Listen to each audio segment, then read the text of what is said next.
Hey friend, please subscribe. 1 second for you. Big deal for me. The night it started, the lake-effect snow was coming in sideways, thick enough to blur out the porch light and stick to the windows like frosting. I was standing in my kitchen stirring chili. Nothing fancy, just a throw-it-in-the-pot-and-hope kind of dinner, and pretending I wasn't counting the minutes. My name's Curtis Turner. I was 36 then, teaching third grade in a public elementary school about 10 minutes outside Messina, New York, right up near the Canadian border. Still lived in the house my parents left me. 1 floor, no basement, not much insulation, but it was paid off, and I could get from couch to coffee pot in about 5 steps. That was good enough for me. My wife, Teresa Turner, wasn't exactly the homebody type.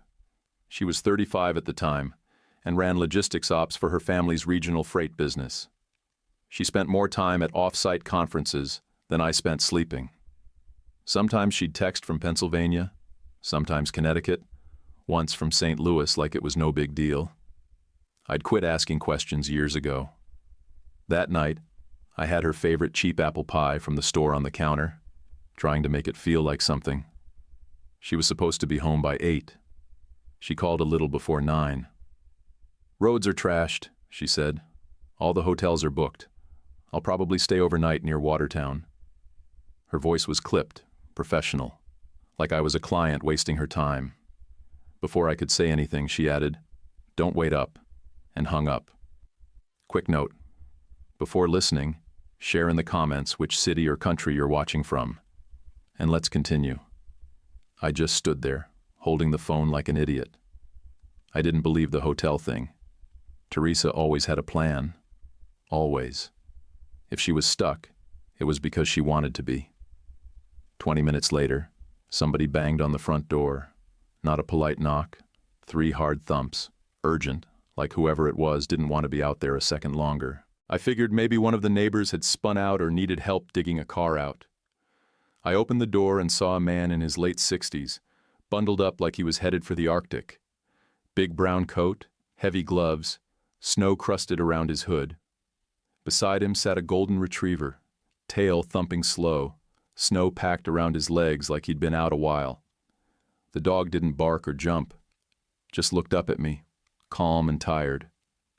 The man introduced himself. "Name's Harold Perry. Sorry to bother you so late, but I got caught checking on a couple of community folks I help out. Couldn't make it back to town. Phone's about dead. Any chance I could warm up inside for a few minutes? Just the entryway, I swear." He was embarrassed, I could see that. People who ask for help like it costs them blood?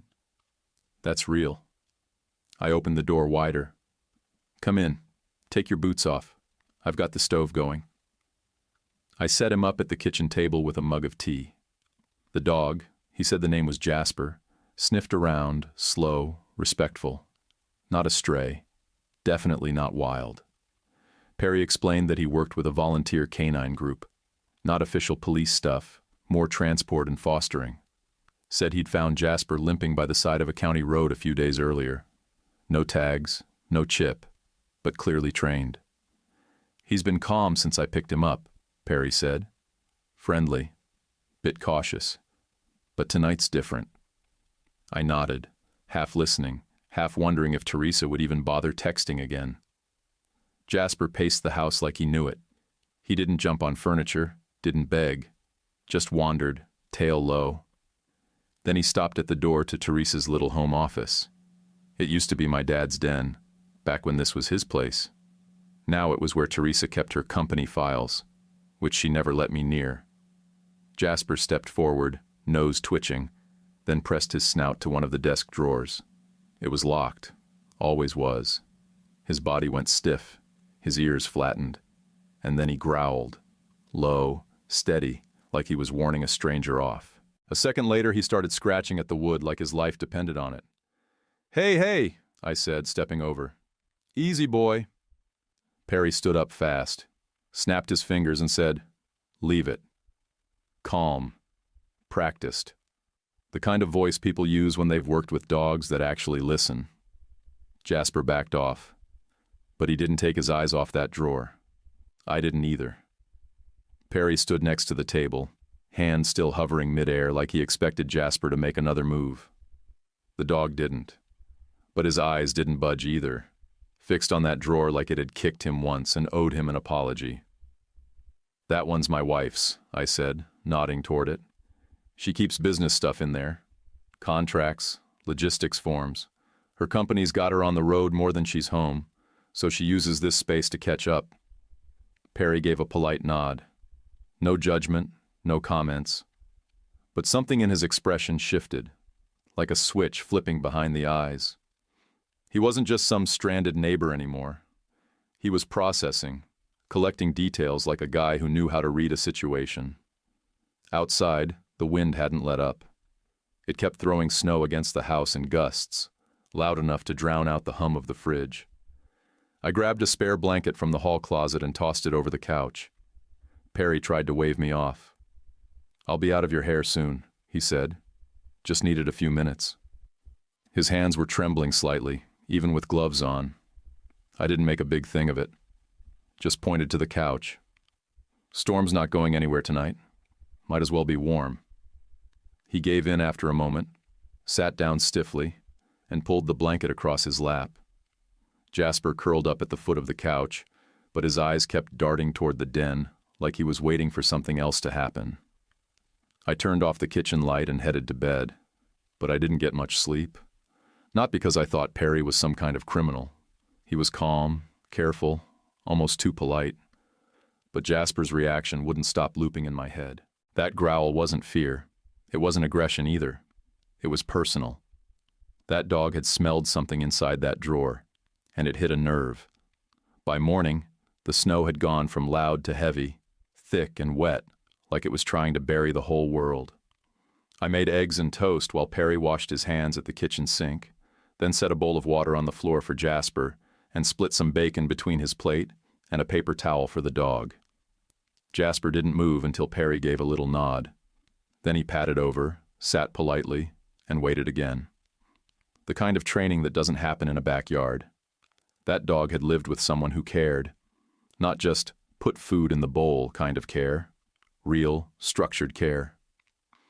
"Used to help with canine events," Perry said casually. "Searches, fundraisers, community days. I'm not a cop or anything. Just an old guy who likes being useful." He scratched Jasper behind the ears and added, "Whatever he picked up in that drawer, it wasn't paper. I've seen this before. That was memory. Association." I nodded, but I didn't say anything. My stomach had been in knots since before sunrise. Perry stood up, pulled an index card from his wallet, and wrote a number on it with blocky, careful handwriting. Then he handed it to me and said, "If you hear anything about a missing golden retriever, give me a ring. I'll keep asking around." As he zipped up his coat, he gave me a look. Not pity, not warning, just direct. "And if your wife asks about the dog's behavior, tell her I startled him. Leave yourself out of it." He left it hanging there for a beat, then reached for Jasper's leash. The dog didn't resist, just trotted beside him with that calm gait, like nothing had ever happened. But when they stepped out into the snow, Jasper stopped, turned his head once, looked back at the house. I closed the door. After they left, I walked straight into the den. The drawer was shut tight, locked clean, no visible damage. Just 3 shallow scratch marks near the bottom right edge. The kind that wouldn't show up in bad lighting but were deep enough to feel with a fingertip. The kind that said something inside that drawer didn't sit right. Mid-afternoon, the district sent out a text saying schools would likely stay closed another day. Normally I'd have taken that as a bonus. Extra sleep, a slow breakfast, maybe a couple chores. But the house felt too quiet. Not peaceful. Hollow. Around 5, I got a text from Teresa. Not hi or made it safe. Just, "Don't touch anything in my office. I'll handle it when I'm home." That was it. Cold. Final.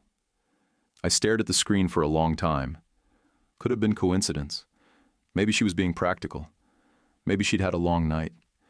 Maybe Jasper was just confused by old smells. But I'd been married to that woman for over 6 years. I knew the difference between routine and reaction, and that text wasn't routine. I didn't respond. I walked to the kitchen, took Perry's index card off the table, and slid it into the front of a worn notebook I kept in the drawer where we used to stash coupons. I'd stopped using it after we got married. But something about holding it again felt right. I wasn't about to start snooping through Teresa's stuff. Not yet. But I also wasn't letting that drawer disappear from my memory. There was a reason Jasper went still in that room. I didn't know what was inside. But from that night forward, I was paying attention.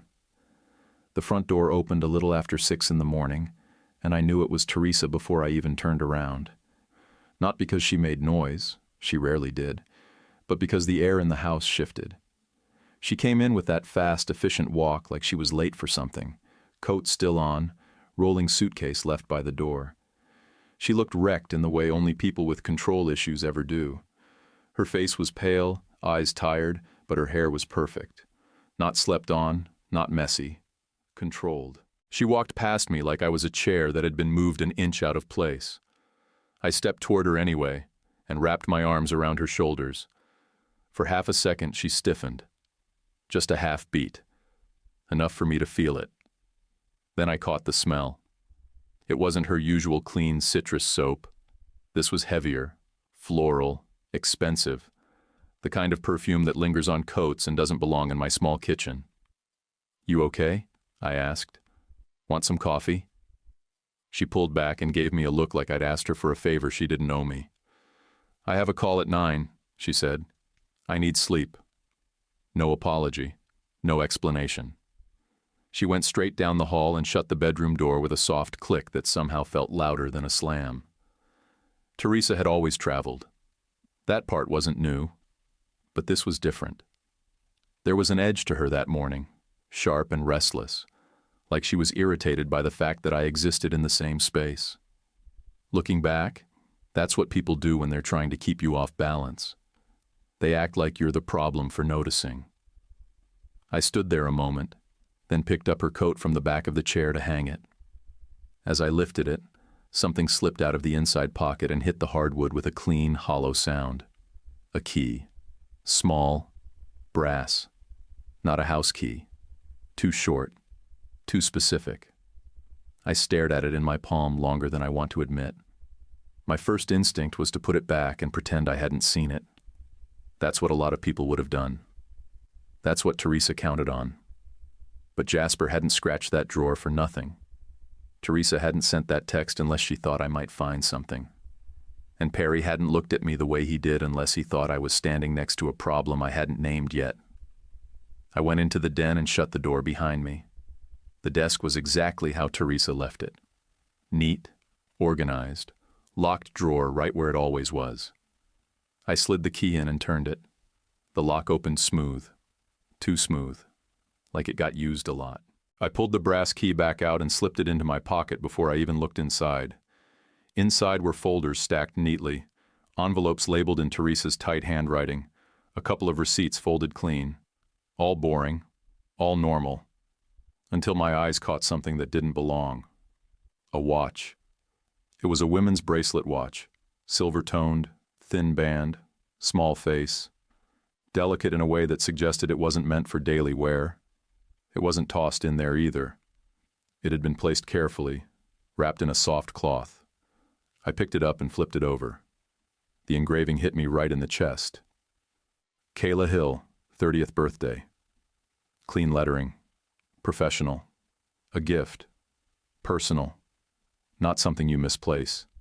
Not something you end up with by accident. My mouth had gone dry when I heard Teresa behind me. She didn't yell. She didn't gasp. She just stood there in the doorway, arms crossed, eyes flat and cold. The look she used at dinner parties when someone said something she deemed beneath her. She stepped forward and took the watch from my hand like I was a kid holding something sharp. "You shouldn't go through my things," she said evenly. "Who's Kayla Hill?" I asked. She didn't hesitate. "Nobody you need to know." "That's engraved," I said. "That's not paperwork." Her jaw tightened just a bit. Then she smiled. Not a warm smile. a controlled one. "You're paranoid," she said. "Living in this house has made you small. You sit here all day with kids and snow days and you invent drama because you're bored." I felt the hit land, but I didn't step back. "Where did you get it?" I asked. She slid the watch back into the drawer and locked it with her own key, a practiced flick of her wrist. Then she looked at me like she was explaining something obvious. "If you ever go through my things again," she said, "I'll make sure people understand you're not stable. I've already had concerns about you for a while." The threat was clean, calm, meant to sound reasonable. She paused, hand still on the drawer, and added almost casually, "If anyone asks, you've never seen that watch." I stared at her, waiting for something. Guilt, anger, anything human. Nothing came. She walked past me and back down the hall, leaving the den door open behind her like she wanted me to sit with it. I didn't follow her. I stayed there, listening to the quiet, the sound of the lock clicking again in my head. I made sure the brass key was still in my pocket and closed the den door myself. By the time I shut the den door, I knew something had changed between Teresa and me for good. But I didn't have time to dwell on it. School reopened 2 days later, and when I walked into the building, it smelled like wet boots and cheap hand soap. The kind of cold weather funk that clings to public school hallways. That's when I met Zach. New kid, 10 years old.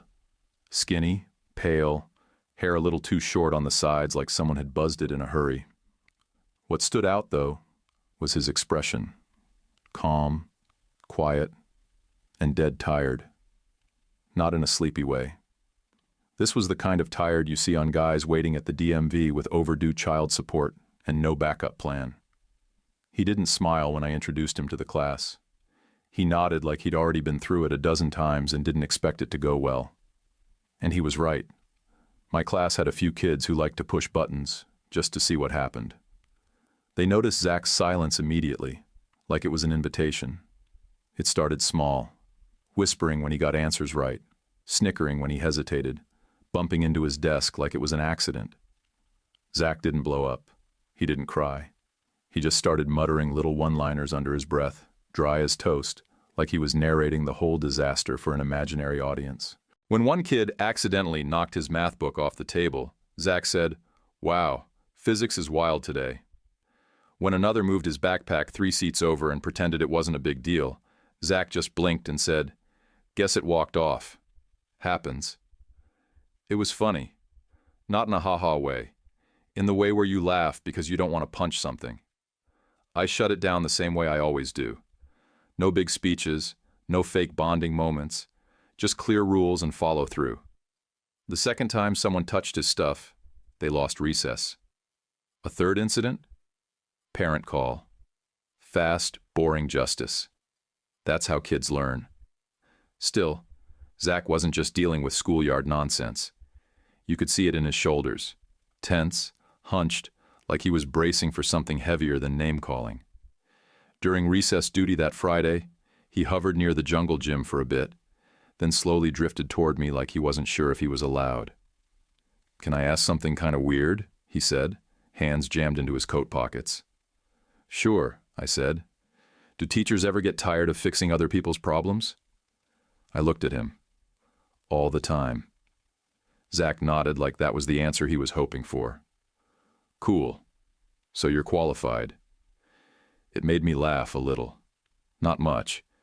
Just enough to feel like we understood each other. Over the next week, we had a few more of those quiet conversations. By the doorway before class, walking to lunch, waiting for the buses. Nothing dramatic, just Zach dropping little pieces of himself when he thought I wouldn't make a big deal out of them. That's how I found out his mom was Kayla Hill, 39 years old, in a coma after what he called some break-in or whatever. He said it flat, like a weather report. But his hands shook when he zipped his coat one day. I didn't push, just listened. He told me they used to live across the county line, that his mom ran her own business out of their garage and used to make the best waffles on Sunday mornings. He didn't mention a dad, but he did say he had a dog. A golden retriever named Jasper, Zach said. He went missing the same night. He's trained. He doesn't just wander off. Someone took him or scared him off, I don't know. I stood there, hearing my own heartbeat in my ears. What color was he? I asked, trying to keep my voice steady. Standard golden color, older, had a scar by his right ear, kind of hidden under the fur. He tilts his head when you say buddy, like this. Zach tilted his own head and gave a faint smile. He looked up at me and added, "One of the things they took was my mom's bracelet watch, the fancy one with her name on it. Her sister gave it to her on her birthday." I stared at him, still in teacher mode, calm face, even tone. But inside, my stomach sank. I already knew the engraving. That afternoon, Principal Dana Vaughn called me into her office and closed the door behind us. She offered me tea, which I declined. That's how I knew something was off. She sat down slowly and said, "This is just a heads up. The district got a call. Someone asked if you've been okay lately. They didn't give a name, just said they were worried about stress, finances, and erratic behavior." I didn't say anything. "I don't believe any of it," she said, "but I'm supposed to pass it along. Think of this as an early warning, not a warning shot." I nodded once. "Thanks for the heads up." I went straight home after work and called Mr. Perry. "Hey," I said, "that retriever you were fostering, did he have a scar by one ear and a habit of tilting his head when someone says buddy?" There was silence on the other end of the line. Not confusion, recognition. "Yeah," Perry said. "That sounds like Jasper." I didn't wait. That same night I called Perry and told him what I knew, about the watch, about the kid, about the name engraved where it shouldn't be. I kept my voice calm, but Perry heard it in my tone. He agreed right away to bring Jasper by the school parking lot after dismissal. He was worried it might stir something up, but I told him we'd keep it quiet. Zach deserved one good thing. That next afternoon, I stood just outside the front entrance as the buses loaded up and kids scattered like marbles across the icy pavement. Zach walked out with his hood up and his backpack slung low, dragging like the weight was more emotional than physical. Then Jasper spotted him. The dog froze for half a second, ears perked, tail up, and then he was off. Pure motion. His tail whipped back and forth like a flag in a windstorm, and his whole body started that side-to-side wiggle dogs do when they've completely lost their minds with joy. Zach didn't even flinch. He dropped his backpack in the slush like it didn't matter anymore and fell to his knees. Jasper crashed into him like they were reenacting a movie. The dog licked Zach's face over and over, whimpering, snorting, pawing at him like he needed to confirm every inch of him was still there. Zach laughed, not the half-sarcastic chuckles he threw around in class to keep people from getting too close. This was a real, from-the-chest kind of laugh that cracked wide open and didn't care who heard it. He grabbed Jasper's face in both hands and said, "You dumb dog, you're late." Perry stood a few feet back with his hands in his coat pockets, watching the whole thing like it hurt and healed at the same time. The look in his eyes made it clear. He'd gotten attached too. Probably more than he'd planned to. I clapped Perry on the shoulder. "You did the right thing." He gave a small nod. "Kid needs him more than I do, but I can keep him for now. Yards fenced. Quiet neighborhood. No chaos." Zach looked up from where he was still crouched on the ground, wiping his wet face on his sleeve. "So Jasper's doing a sleepover with a grandpa? That's weirdly perfect." I smiled. "Let's get you home. Sidewalks are still a mess." We walked together through the slush and snow melt, past the salt-stained curbs and piles of gray snowbanks that hadn't melted yet. I called the emergency contact listed in Zach's file while we walked. No surprises, no crossing lines. I just wanted someone to know I was bringing him straight home. Zach kept up a steady stream of jokes the whole way. He talked about how Jasper used to fart loud enough to scare himself, how his mom once made pancakes shaped like dinosaurs but accidentally gave one 3 heads, how he used to give Jasper little missions to deliver socks between rooms. He was trying to keep it light, but his eyes stayed serious. At his place, The porch light was already on. A two-story house, dark red shutters, cracked concrete steps. The kind of house that wanted to look warm from a distance but didn't feel it up close. Reese Gray answered the door. Late 40s maybe. Clean cut in the artificial way. Fresh shave, combed hair, teeth too white. He had the kind of face that looked like it came from a photo on a real estate sign, like he'd practiced his smile in a mirror and stuck with the version that sold the most. "Hey there," he said, shaking my hand just a little too long. "Curtis Turner, right? Buddy, thank you for walking him home. Appreciate it." He called me buddy twice in the same sentence, like he thought it would smooth something over. Zach slid past him without a word and went straight to the kitchen, probably to grab food or disappear upstairs. Reese kept smiling. Kayla handled most of the finances, but now I'm keeping things afloat best I can. Doctors, bills, lawyer stuff. All of it. It's been a rough season, but we're getting through. He wanted to sound like the hero, like he was holding everything together single-handed. But the way he said we made it clear he wasn't talking about Zach. When I mentioned Jasper, gently, Reese shrugged. "Dog's a liability," he said. "They shed, they bark, insurance hates them. Kids get attached and then it's Heartbreak City. You get it. Risk exposure's the last thing I need right now." He said it like he was describing a busted garage door. Not a living creature. Not a kid's best friend. Behind him, Zach stood in the doorway to the kitchen, arms crossed, face flat. He didn't say anything until we stepped outside. As we walked down the block, he muttered, "He hates Jasper because Jasper didn't like him." I glanced sideways. "Jasper's a good judge of character," Zach added. "Better than most adults." A minute passed in silence, just the crunch of boots on packed snow. Then Zach spoke again, softer this time, testing me. "The night my mom got hurt, I was under the bed. I saw boots, big, heavy, not the guy's face, just the boots. I didn't say a word. I let him keep going. 'Reese has the same ones,' he said.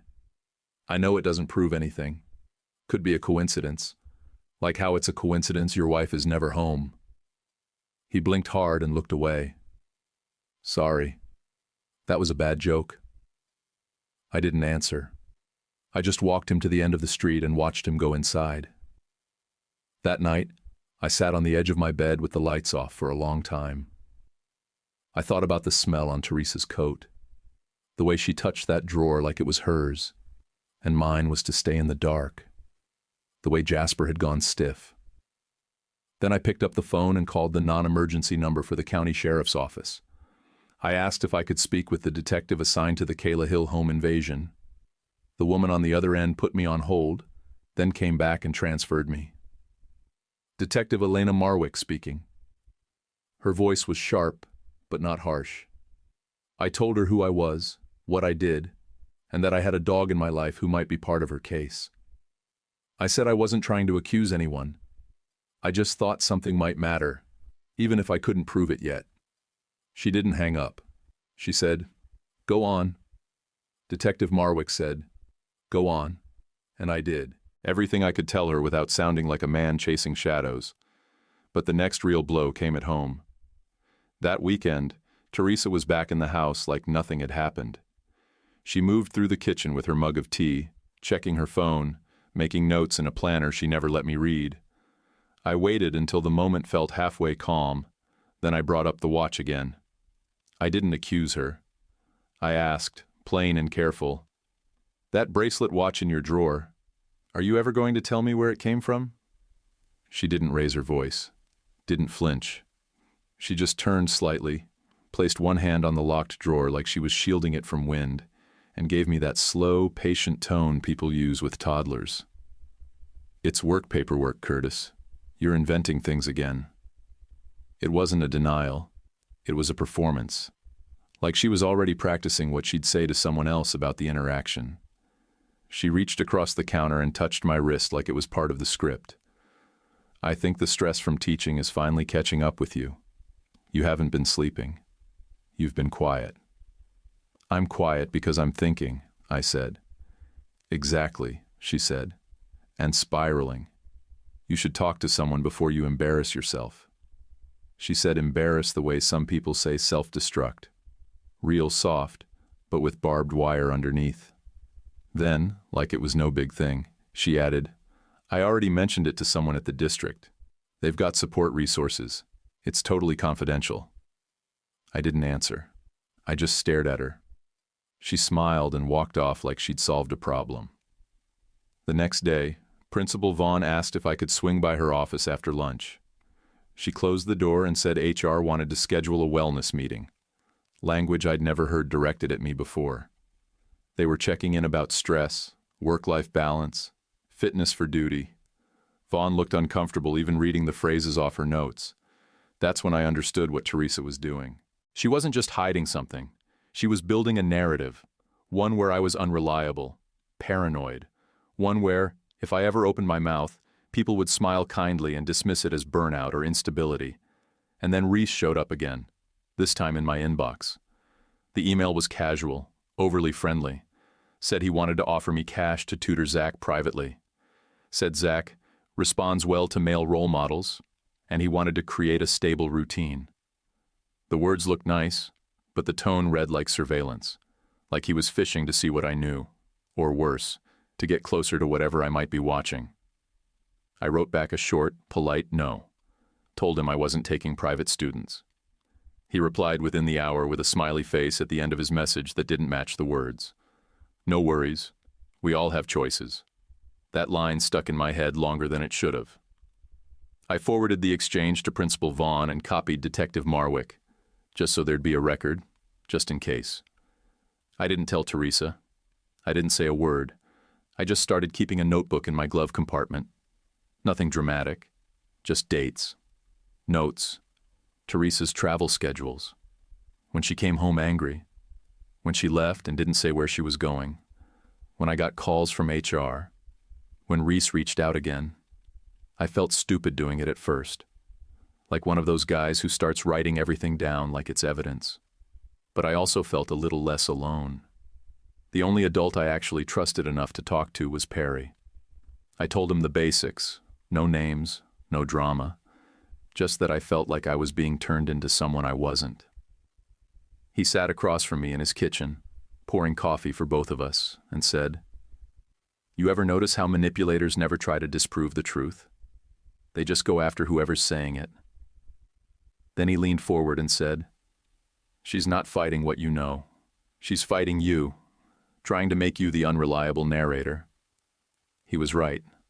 I didn't want him to be, but he was. One afternoon at school, I stopped by the front office to drop off a discipline slip, and I heard the secretary mention something about Hawthorne Freight. I froze in place. She was on the phone with a vendor, confirming which companies had submitted bids for the upcoming student meals and supply transport contract. Hawthorne Freight was Teresa's family company. She never once mentioned their name being in the mix for school contracts. If anyone ever wanted to paint me as involved, say I'd slipped a number, steered a process, I'd be finished. It wouldn't take a court ruling. Just a whisper. That's all it takes in small towns. That night, I sat in my truck longer than usual before going inside. I couldn't unsee the pattern anymore. Teresa wasn't hiding some affair. This wasn't about cheating. It was bigger. She was tying herself to Reese's money play through the school, and if things got ugly, she'd paint me as unstable and conveniently involved. A week later, Perry invited me over again. Said Jasper had been acting strange, and he thought I'd want to see. I walked into Perry's living room, and Jasper came bounding over, tail wagging, big wet head pressed into my jacket. Normal. Sweet. Then Perry reached over to a side chair and picked up a scarf. It was Teresa's, gray with those little stitched diamonds on the ends. She'd left it in my car about 2 months back. I hadn't touched it since. Perry set the scarf on the chair, and Jasper stopped wagging. His whole body changed. Not angry, not scared, just locked up. Eyes hard, shoulders tense, tail still. He stared at the scarf like it was a threat. He didn't bark. He didn't growl. He just backed away slowly, eyes fixed on that thing like it was going to move on its own. Perry knelt down beside him and didn't say a word for a few seconds. Then he said, soft and steady, "That dog is telling you her scent is tied to something bad." I swallowed hard. "I know," I said. "I've been trying not to believe it, but I do." The words were barely out of my mouth at Perry's place when I felt the shift in my own chest. Once you say it out loud, there's no pretending anymore. I drove home that night with the window cracked, even though it was freezing, just to keep myself alert. The next day at school, I passed around a big construction paper card the kids had made for Kayla. Stick figures, glitter glue, well wishes in third-grade handwriting. Zach added a little drawing of a dog that looked suspiciously like Jasper, except with a cape.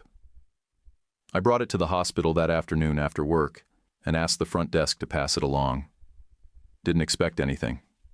I just didn't want Zach thinking the world had already moved on without her. On my way out, a nurse caught me near the vending machines. Mid-40s, brown ponytail, sensible shoes, sharp eyes. She looked me up and down before asking, "Are you Mr. Turner? The teacher?" I said yes. She stepped a little closer, lowering her voice. "I'm Shannon Reed. Kayla's sister mentioned you've been steady for Zach, that you've been helping." Then she glanced over her shoulder and said, "Be careful." She didn't hand me rumors. She handed me facts. "Before the attack," Shannon said, "Kayla had been asking to speak with a social worker and a lawyer. She didn't say much, but she was worried. Said her partner, Reese, was pressuring her to sign things. Medical power of attorney. Some kind of trust paperwork." I didn't interrupt. Just listened. Every word felt like another puzzle piece falling into place. She also mentioned something about changing beneficiaries. She didn't say what exactly, but it was tied to her business somehow. She was scared. That's not gossip. That's from my own chart notes. "Thank you," I said. "Really." As I walked out to the parking garage, I took the back stairwell like I always did. Less crowded, easier to think. At the second-floor landing, I caught movement out of the corner of my eye. A woman in a charcoal gray coat stepped out of the stairwell on the opposite side. She moved fast, purposeful, that squared shoulder walk I knew better than I wanted to. For a split second, I thought, that's Teresa. Same height, same gait, same tilt of the head when checking her phone. I didn't chase her, didn't yell her name, just kept walking, slower now, watching as she got into a dark SUV and pulled away like she had someplace more important to be. 2 days later, I mentioned it to Detective Marwick on the phone. She checked the visitor log and a hallway camera. Next call I got, she confirmed it. Teresa had been there that same afternoon. No known connection to Kayla, no stated purpose, just present. So no, I wasn't losing it. My gut wasn't spinning stories. I had receipts now. Zach gave me another one, and he didn't even mean to. We were walking back from lunch one day, him rattling off nonsense about how Jasper once swallowed a sock whole and acted like nothing had happened. Then, out of nowhere, he said, "Reese has these boots, big chunky ones with the little red logo on the tongue. He bought a matching pair for the guy who helps him." I slowed down. "The guy who helps him?" Zach shrugged. "Yeah, he called him his problem solver. Said real men buy gear that lasts." Went on about it for ever. The box was in the garage for weeks. Had the receipt taped to the top. Like he wanted me to memorize it. He didn't know why my face changed. I didn't tell him. But I knew. Those were the boots he'd seen from under the bed. He hadn't said it directly, but the pattern was right there. Reese.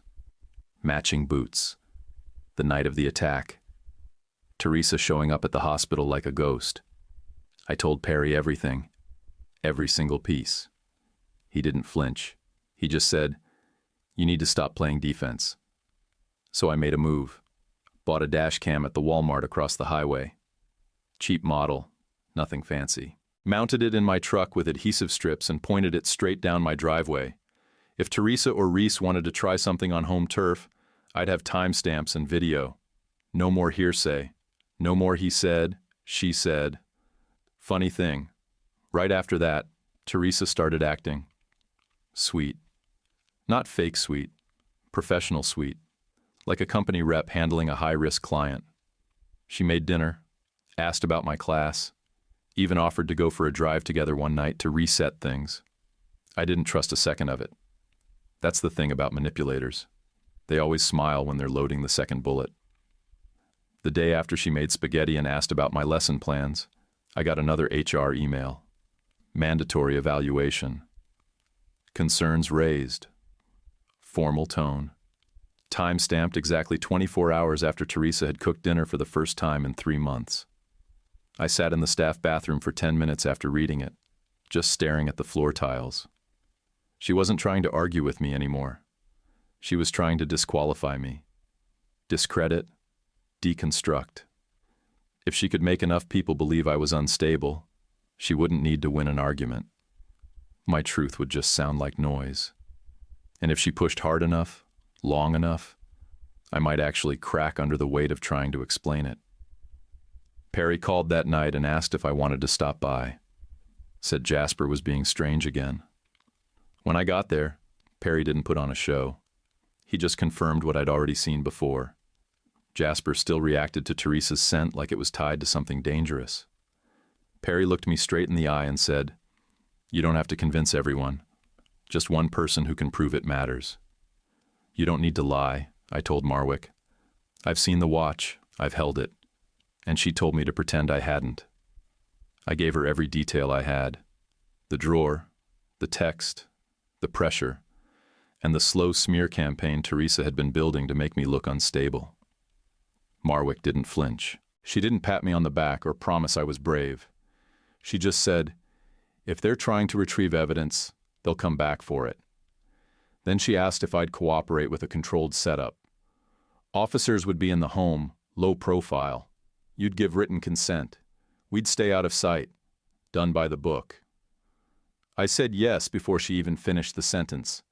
At that point, I was already in the middle of it. Might as well do it the right way. We picked a night that lined up with bad weather. Forecast said snow starting at dusk and getting worse through midnight. Wind, poor visibility, icy roads. The kind of night someone might use to move through town unnoticed. I told Teresa I needed one honest conversation, that I'd found something in her drawer I didn't understand. I kept my voice calm, just like she taught me. Perry came over that evening with Jasper and settled in at my kitchen table. Jasper, thrilled to be part of whatever we were doing, dropped a soaked tennis ball at Marwick's boots and waited like it was his job. She didn't kick him out, just nudged the ball aside with her foot and said, "Dog's better trained than most adults I know." Using the same small brass key I'd taken from Teresa's coat, I unlocked the drawer just long enough for Marwick to tuck a tiny recorder beside the lockbox, and for me to lay a plain white envelope on top. No note inside, just a decoy. We didn't plant evidence. The watch was already there. If Teresa came back, it wouldn't be because she had questions. It would be because she couldn't help herself. By 11 o'clock, the snow was thick as fog. Wind slapped the porch like it had something personal to say. I was standing in the living room, lights low, pretending to flip through a book when I saw headlights cut across the wall. 2 vehicles, pulling into the drive, too fast for the conditions. My dash cam caught both. Teresa came through the door like she was late for a presentation. She didn't knock. She used her key, stepped in, and shut the door behind her like this was her place, and I was the guest. Then Reese walked in behind her. Seeing him in my house made my stomach turn. He didn't even hesitate. Looked around like he was already mentally redecorating. He whispered something low to Teresa. Couldn't catch the words, but the way he hovered behind her, it wasn't nervous. It was coordinated. Teresa didn't even glance at me. She went straight down the hallway toward the den. Reese followed close, voice still low. I stepped forward enough to hear one line clearly. "He's supposed to be asleep," Teresa hissed. That's when I knew. This wasn't cleanup. This was control. They weren't afraid of what I might do. They were afraid of what I already knew. Jasper heard her too. The moment she touched the drawer handle, he lost it. Barked sharp and hard, lunged forward. Perry had to grip the leash with both hands. Jasper wasn't being aggressive. He was trying to alert. That bark wasn't noise. It was danger. I didn't need to play dumb anymore. I stepped into the hallway and said, clear and loud, "What are you doing?" Teresa turned around slow, face still neutral, eyes cold. "Curtis is having an episode," she said flatly. "He's been under stress. He's imagining things." Reese stepped toward me, jaw set, chest puffed slightly, just enough to try and rattle me. "Easy, buddy," he said. "Let's not escalate things." And that's when Marwick stepped in. She and another officer moved in from the back hallway. Coordinated, quiet entry, just like she'd promised. Teresa froze, not in panic, but in irritation. Her face didn't show fear.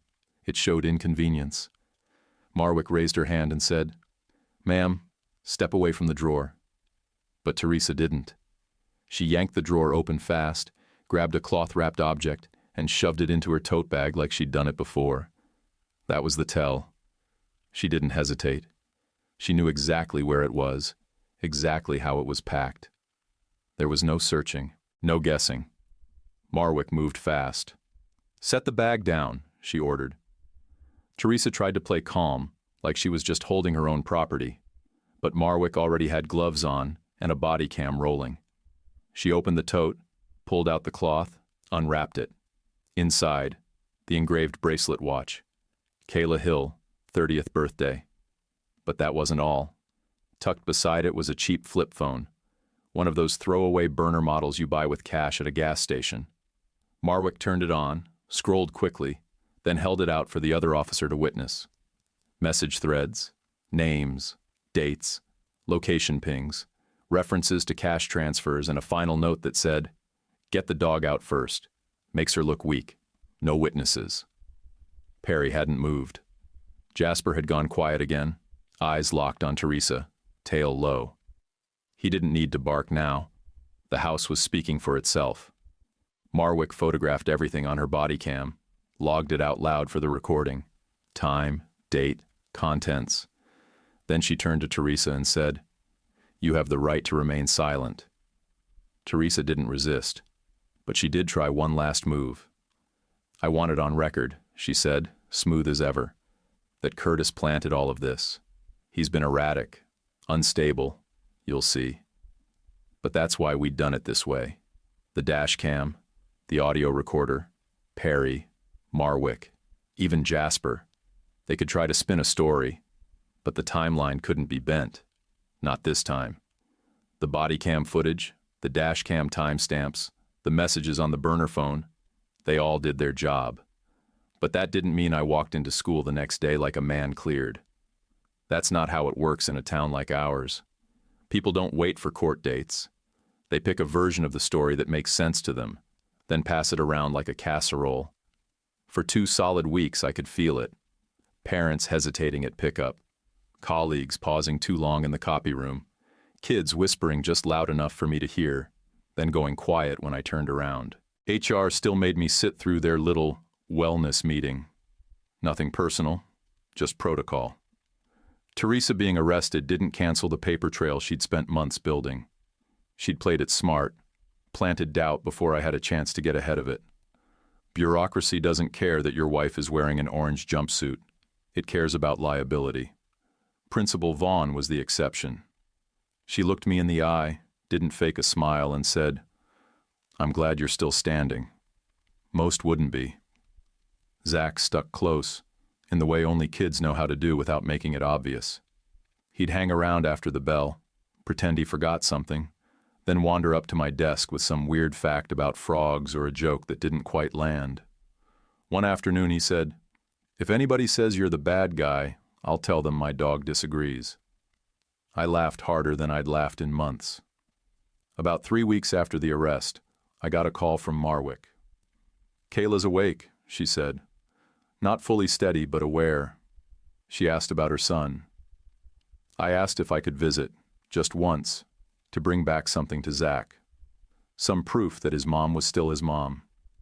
Marwick cleared it with the hospital. I went in after school, no badge, no formality.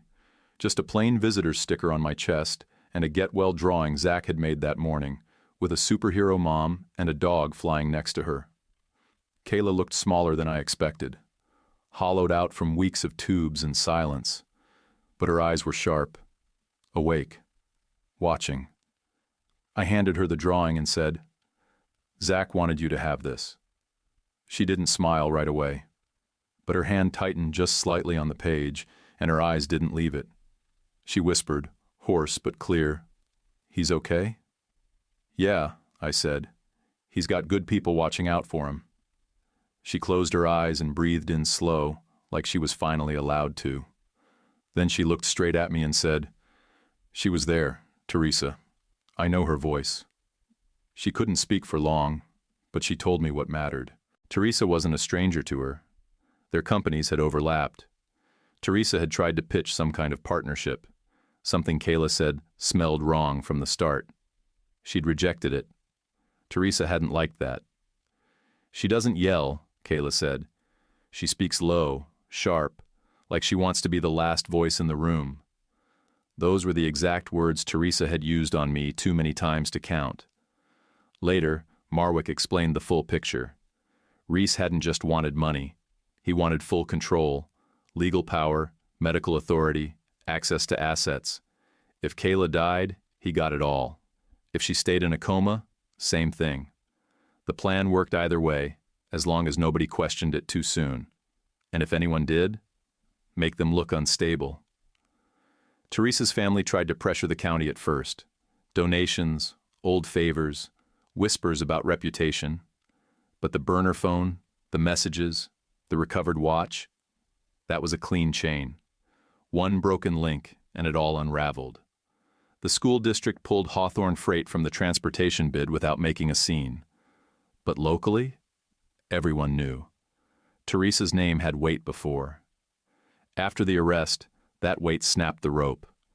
People stopped returning her family's calls, stopped pretending they didn't see the cracks. Teresa filed for divorce from jail. Through a lawyer, of course. Claimed I was emotionally abusive. Said I'd become erratic and controlling over the past year. The irony would have been hilarious if it didn't threaten my job. With Kayla's statement, plus the dashcam footage showing Reese and Teresa arriving at my house together, Marwick helped me get my name cleared, officially. District HR backed off. The letter in my file got sealed. I didn't throw a party, but I slept through the night for the first time in months. Perry kept Jasper while the court sorted out Zach's living situation. Kid custody cases move slow, even when the facts are obvious. But Jasper didn't seem to mind. He handled it all the same way he always had, with a wagging tail, a slobbery tennis ball, and a kind of unshakable loyalty that made the worst days seem less impossible. He'd gotten all of us through the worst season of our lives. By late spring, the ice finally gave up, and the sidewalks stopped trying to break ankles. People in town went back to smiling like they hadn't spent the winter watching each other through fogged-up windows, wondering who was lying. Teresa and Reese were still bouncing between hearings. My divorce paperwork crawled along behind them, slow and overpriced, like every legal thing in America. But the first real win? It wasn't dramatic. It wasn't some big courtroom moment or public apology. It was the afternoon Principal Vaughn knocked on my classroom door, handed me a sealed envelope and said, "HR is closing everything out. No action taken. You handled a hard year with more patience than most people have." Then she nodded once and walked away. I sat in my truck in the lot for a solid 10 minutes after that. Didn't cry, didn't scream. Just breathed like I'd been holding it for months without noticing. Kayla started rehab a week later. I checked in without hovering. Recovery wasn't clean or smooth. She'd get dizzy from standing too long, then insist on doing the next rep anyway. She reminded me of the kids in my classroom who hate being told when to slow down. Strong, stubborn, and full of fight. Zach moved in with Kayla's sister while she got steady on her feet again. He still came by my room before the bell some mornings, acting like it was no big deal. He'd toss out a fact about volcanoes or ask if I knew that platypuses didn't have stomachs. I'd nod, play along. Outside, like clockwork, Perry and Jasper would be waiting in the pickup loop. Jasper always wagging. Perry always sipping coffee and watching the world like he'd seen it all already. Perry surprised me. He never overstepped, never acted like a stand-in dad. He just showed up. Dog walks, quick check-ins, small moments that stacked up into something steady. When Zach made a joke that landed too sharp, covering a bad day, Perry was the one who put a hand on his shoulder and let the silence do the work. The sentencing hearing came in early June. Teresa came in with her hair flat-ironed and her lawyer voice on, like she still believed this was a misunderstanding. Reese looked like a man who couldn't figure out why the con didn't land. I didn't go up there to deliver a speech. When the judge asked if I had anything to say, I stood and said, "You tried to turn my life into a story nobody would believe, and it didn't work." Then I sat back down. That was enough. Teresa lost her board seat at the family company once investigators started tracing her side deals with Reese. Every hand she thought would protect her turned to stone. Her name stopped meaning power. Reese's little empire of control fell apart the second Kayla lived and remembered. Lies make noise, but they don't hold up once the facts show up. Kayla and I didn't jump into anything. We weren't playing house. We didn't light candles and pretend it was fate. But we built trust slow, me helping with Zach's homework, her letting me drive her to therapy appointments when her balance was off. We had dinners where nobody raised their voice. That was enough for now. I kept the house. Not because it was a win, but because it was mine. The one place Teresa couldn't spin into a false version of me. I repainted the den, changed the drawer lock. It wasn't revenge. It was air. By the start of the next school year, Zach smiled more.